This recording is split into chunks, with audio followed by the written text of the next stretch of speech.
கண்ணனின் பேரன் பிள்ளை பிரத்யும்னன், பேரன் அனிருத்தன்.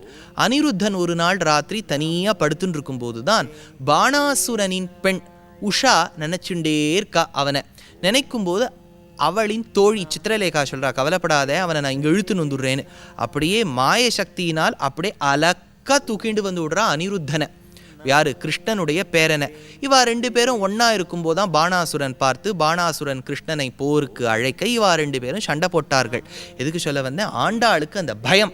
ஐயோ, அங்கே கண்ணனின் பேரன் அனிருத்தன் தனியாக படுத்துட்டு இருக்கும்போது தூக்கின்னு போயிட்டாளே, அதனால் நம்ம இங்கே வணங்கக்கூடிய கண்ணன் தனியாக படுத்துக்கல, முன்னாடி நந்தகோபன் அப்பா ஸ்தானத்தில் காப்பதற்காக இருக்கிறார். மாதா வாத்சல்யத்துக்காக யசோதா பிராட்டி இருக்கா.